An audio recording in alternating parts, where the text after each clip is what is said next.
Hi everyone, in this video I'm going to give you a quick update on all of my scapes just before I go away for a few days to Tropica. So I'll take you through each scape, give you a brief rundown of what's going on, and then let you know what I do whilst I'm away to ensure hopefully that the scapes run no problem without me here.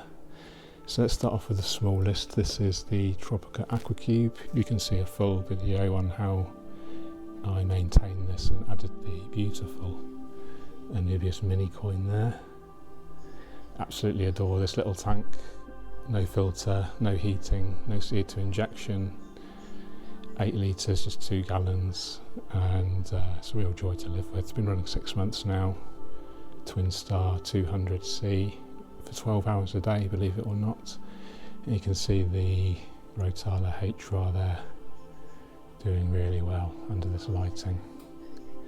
I'm pleased to see there's no Anubias melt so far, which we can experience sometimes with brand new mini coin in particular.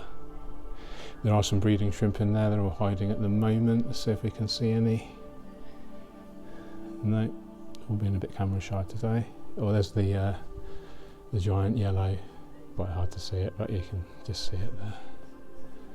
But yeah, really happy with this, and I think this is going to continue to go flawlessly, hopefully, for a long time yet. There's just a bit of a mini coin that's floated up here. Just pop that in. Because there's no circulating water, you can literally just wedge the plants in almost wherever you like, and they almost just stay there. I just spotted a baby shrimp there at the bottom. Moving over to the Line 85. This is a low-tech tank, so again, no CO2 injection. And this is actually being set up, grown in for a few months prior to taking to my therapist's waiting room, where we've agreed that I'm going to donate this and maintain it in exchange for therapy. So I think it's a win-win situation.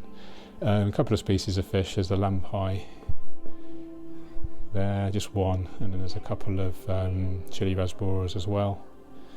And they're just kind of leftovers from other scapes, but I will be adding more fish to this tank. Let me know what you'd like to see in here. Did actually think about guppies, believe it or not. There is some minor algae issues going on, as to be expected in a new setup, but I'm hopeful that they'll clear up in the longer term. Lighting wise, we're just running one 8-watt LED, and then actually running a Biomaster 350 on here. This is the spare CO2 cylinder, no CO2 added. And moving over to the Iine 400, we'll do a full update on this scape soon, but looking really magnificent and really happy with the progress on this. So many videos on this now, I won't need to give you too much detail. Most people ask what the red swords are. It's a mixture of red diamond and red flame. Got the crypt balance side doing really well now. There's also some Valis, which is turning a beautiful red colour.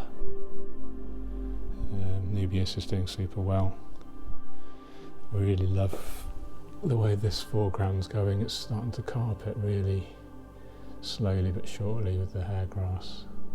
There's even some Micranthemum Monte Carlo in there as well, and some Marsilea.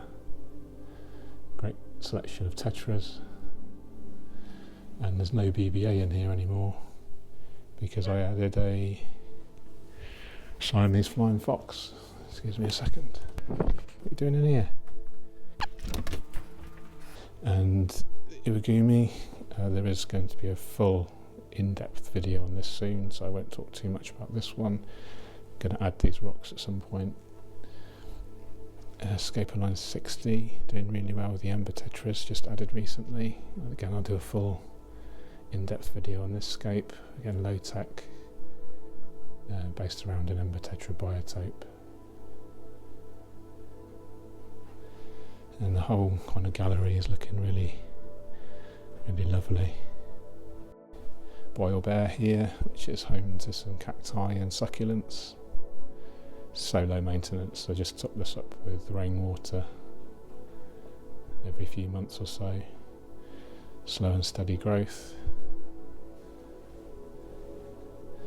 And then finally we have the cichlid tank, which I need to put the light on.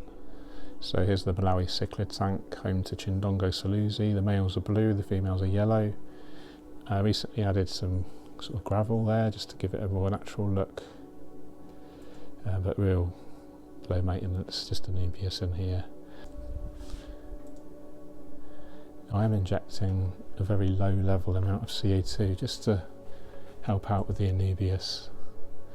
You can see what I've done there. It's just an in-tank diffuser that's directly underneath the flow there, and that CO2 gets blown around the whole tank. Quite a lot of algae build up on the wood and the rocks, but that's okay, just looks more natural. Plants are actually doing pretty well. There's a mixture of Anubias, coin leaf, Kirin, and there's actually a bit of Pinto in there as well, although that seems to have died off. I love this view here from the end, it just looks so natural.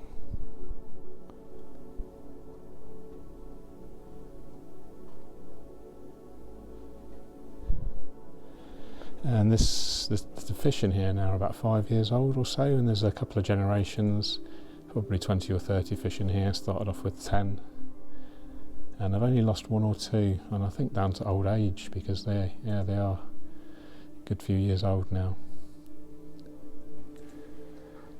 So just a quick summary of what we do before I leave these tanks for any length of time.